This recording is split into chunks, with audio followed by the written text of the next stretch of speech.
Class 12 का विद्युत चुम्बकीय प्रेरण जो 11वां पाठ है उसका हम लोग दे रहे हैं प्रेरकों का श्रेणी और समांतर क्रम संयोजन कैसे होता है।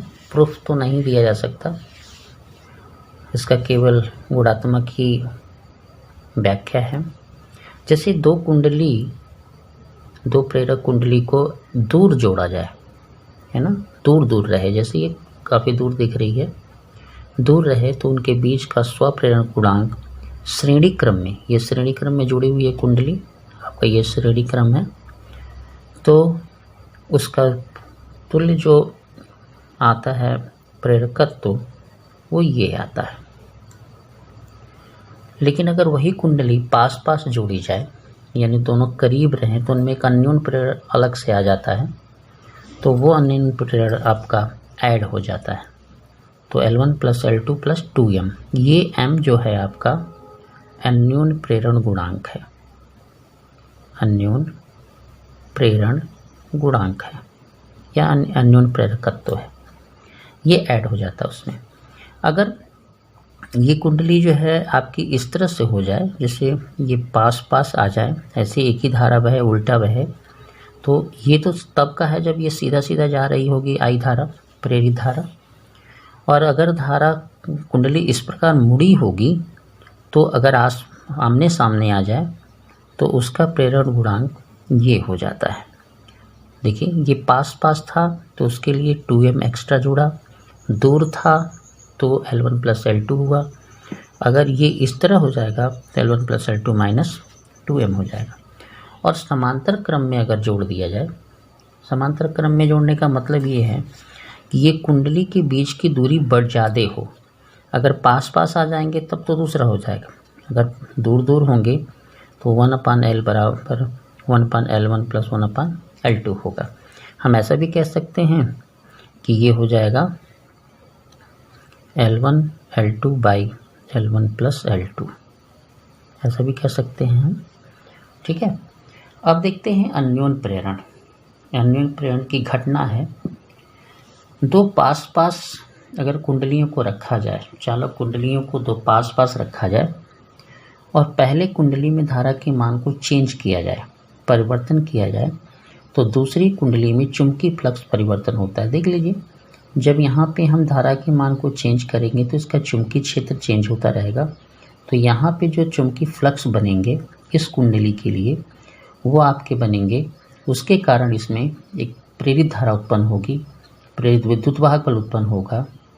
इस घटना को हम कहते हैं अन्योन्य प्रेरण।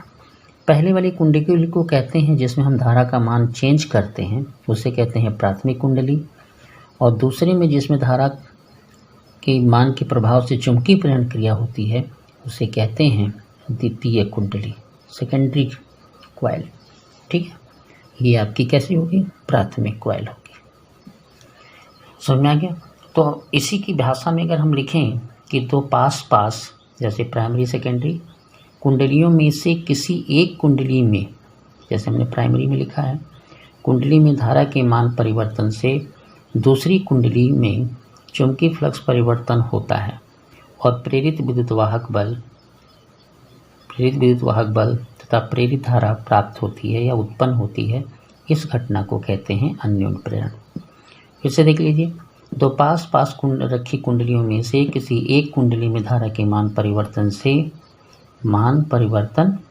से दूसरी कुंडली में, सेकेंडरी कुंडली में चुंबकीय फ्लक्स परिवर्तन होता है, जिसके कारण प्रेरित विद्युत वाहक बल तथा प्रेरित धारा उत्पन्न होती है। इस घटना को हम कहते हैं अन्योन्य प्रेरण की क्रिया, ठीक है। अन्योन्य प्रेरण गुणांक की व्याख्या किया जाए तो एक चीज़ ध्यान से समझिएगा तो आपको समझ में आएगा कि प्राथमिक कुंडली में I1 धारा चले, इस कुंडली में I1 धारा प्रवाहित हो और दूसरी कुंडली में फ्लक्स Φ2 बन जाए, है ना। 2 केवल कह रहे हैं दूसरी कुंडली के लिए, इसमें फेरों की संख्या N2 हो, तो जैसे जैसे I का मान बढ़ेगा वैसे वैसे इनका भी मान क्या होगा, बढ़ेगा। यानी दूसरी कुंडली में ये जो चुंबकीय फ्लक्स परिवर्तन का ग्रंथिका संख्या है वो हमेशा ही I1 के अनुक्रमानुपाती होगी, यही हमने आपको यहाँ पे दिखाया है कि प्राथमिक कुंडली में I1 धारा के प्रवाह से द्वितीय कुंडली में उत्पन्न चुंबकीय फ्लक्स ग्रंथि का N2/2 हो तो N2/2 प्रोपोर्शनल I1। यही प्रोपोर्शनल जब हटाएंगे तो लगाएंगे कांस्टेंट M, है ना।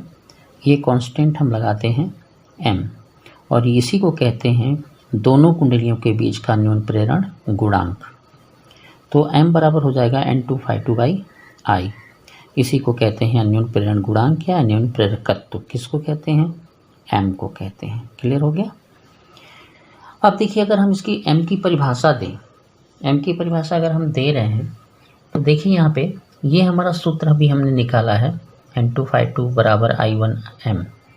अगर I1 का मान 1 एम्पियर कर दें तो M बराबर होगा N2/2। ये आपको दिख रहा है।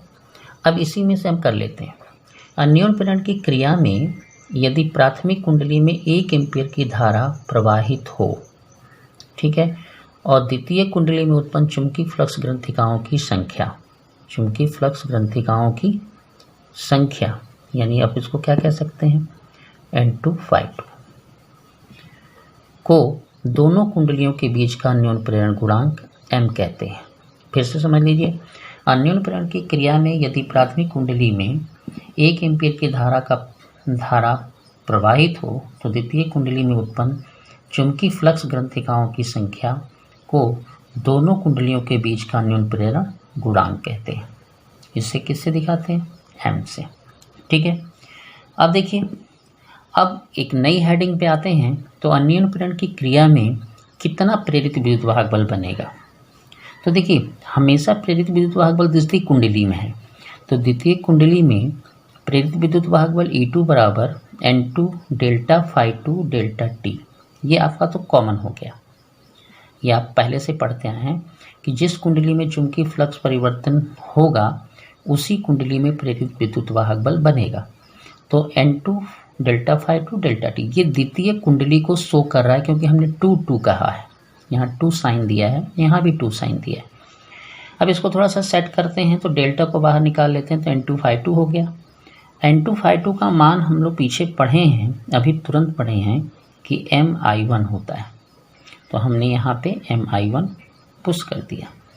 अब इसे जब हम थोड़ा सा सटीक बनाएंगे तो E2 बराबर हो जाएगा M डेल्टा I1/IT।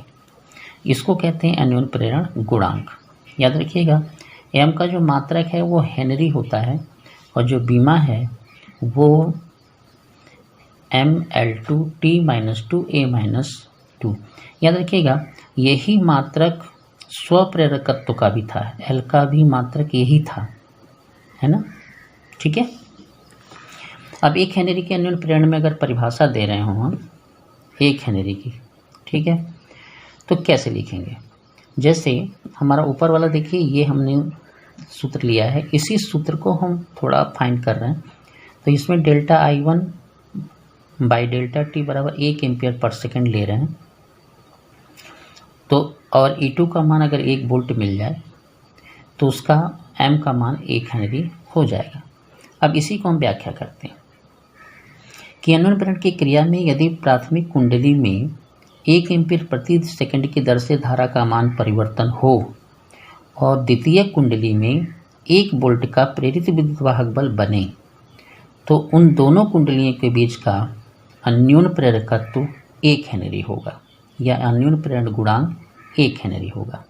ये देखिए, अन्योन्य प्रेरण की क्रिया में यदि प्राथमिक कुंडली में 1 एम्पियर पर सेकंड की धारा के मान में परिवर्तन किया जाए और द्वितीय कुंडली में 1 वोल्ट का प्रेरित विद्युत वाहक बल प्राप्त हो तो दोनों कुंडलियों के बीच का अन्योन्य प्रेरण गुणांक 1 हेनरी होता है या होगा।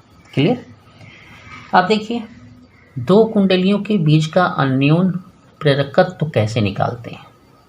जैसे 2 कुंडलियां मान लीजिए हैं जिनकी त्रिज्या R1 तथा R2 है, सम अक्ष पर रखी गई हैं। इनमें फेरों की संख्या आपका N2 N1 N2 हो, प्राथमिक कुंडली में I1 धारा का प्रवाहित हो रही हो। तो एक चीज़ देखिए, अगर I1 धारा प्रवाहित हो रही होगी तो प्राथमिक कुंडली में चुंबकीय क्षेत्र कितना बनेगा?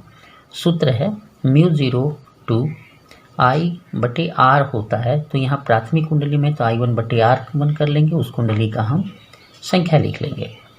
ठीक है, तो और एक सूत्र हमने पढ़ा है अभी थोड़ी देर पहले कि m बराबर होता है N2/2। ठीक है, तो N2/2 बाई I1। अब यहाँ phi2 का मतलब होगा BA2, ये वाला B यहाँ पे यूज हो जाएगा। ठीक है,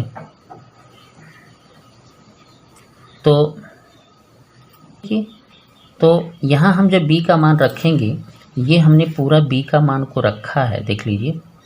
तो N2 μ02/2 N2 N1 I1 R1 into pi R2 का स्क्वायर।